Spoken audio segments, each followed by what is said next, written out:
Hindi film industry में अभिनेता सुनील शेट्टी को सबसे शालीन अभिनेताओं में से एक माना गया है और दरिया दिली को लेकर भी ये भाईजान सलमान खान से कहीं आगे हैं। एक तरफ जहां सुनील शेट्टी का एक शानदार फिल्मी सफर रहा है, तो वहीं दूसरी ओर इन्होंने हमेशा से ही लोगों की मदद ही की है। लेकिन लोगों ने इनके साथ क्या किया? हमेशा से सुनील शेट्टी बॉलीवुड के ऐसे कलाकारों में से एक रहे हैं जो सुर्खियों में बने ही रहते हैं। उनको लेकर तमाम ऐसे दिलचस्प किस्से व कहानियां अक्सर मीडिया और सोशल मीडिया पर वायरल होते ही रहते हैं।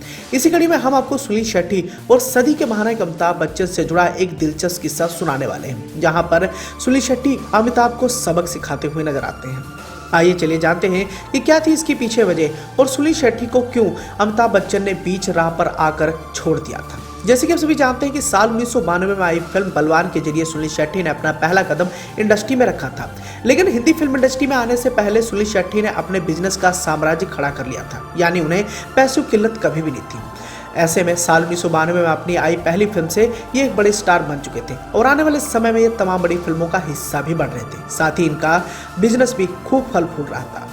हिंदी फिल्म इंडस्ट्री के उभरते हुए कलाकारों में से एक सुनील शेट्टी को लेकर अमिताभ बच्चन ने एक बार अपनी ही प्रोडक्शन कंपनी ABCL के नाम से एक बड़ी फिल्म का निर्माण करने की सोची थी और ये दौर था साल 1997 के आसपास और फिल्म का टाइटल था भाई। बहुत ही कम लोगों को पता होगा कि भाई फिल्म का प्रोडक्शन अमिताभ बच्चन की कंपनी ABCL यानी अमिताभ बच्चन कॉर्पोरेशन लिमिटेड के हाथों में था। लेकिन ऐन वक्त पर ABCL ने इस फिल्म को प्रोड्यूस करने से साफ तौर पर इनकार कर दिया, जिसका सारा भार सुनील शेट्टी के कंधों पर आ गया। सुनील शेट्टी यहाँ पर घबराए नहीं और इन्होंने जो करके दिखाया उससे अमिताभ बच्चन की बोलती बंद हो गई थी।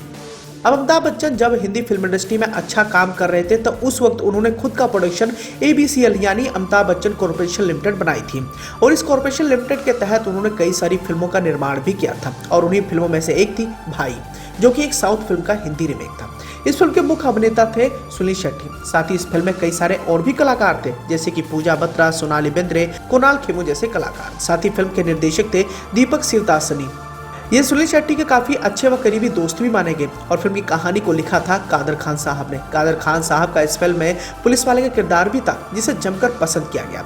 लेकिन फिल्म की मेकिंग को लेकर धीरे धीरे बजट बढ़ने लग गया। तो वहीं दूसरी ओर ABCL यानी अमिताभ बच्चन कॉर्पोरेशन लिमिटेड को लगातार फिल्मों से घाटा हो रहा था। ऐसे में अमिताभ बच्चन ने इस फिल्म को प्रोड्यूस करने का मन एकदम से छोड़ने का बना लिया था। लेकिन सुनील शेट्टी ने इस फिल्म के लिए जी तोड़ मेहनत की थी और इन्होंने अपना इसमें बेस्ट देने की कोशिश भी की थी। साथ ही कई सारे और भी कलाकार इस फिल्म से जुड़े थे और अमिताभ बच्चन के मना करने के बाद ये फिल्म अनाथ हो गई थी। ऐसे में दीपक शिवदासनी इस फिल्म को लेकर काफी ज्यादा एक्साइटेड भी थे और उन्होंने सारी ये बात सुनील शेट्टी को बताया जाता है कि सुनील शेट्टी ने शिवदासनी को ये वादा किया कि तुम फिल्म को आगे बढ़ाओ और फिल्म पर लगने वाला सारा पैसा मैं दूंगा, लेकिन मैं अपना नाम इस फिल्म में नहीं आने दूंगा। बताया जाता है कि इसके बाद सुनील शेट्टी ने सारा पैसा भाई फिल्म की मेकिंग पर लगाया और दीपक शिवदासनी को यह भी आश्वासन दिया कि यह फिल्म भले ही फ्लॉप हो जाए, उनको घाटा कभी भी नहीं होने देंगे। और सुनील शेट्टी के जज्बे को उस समय लोगों ने सलाम भी किया। फिल्म से जुड़े सभी कास्ट एंड क्रू टीम ने सुनील शेट्टी के इस दरिया दिली को लेकर उनकी जमकर तारीफें की, लेकिन मीडिया में इस खबर को आने ही नहीं दिया गया।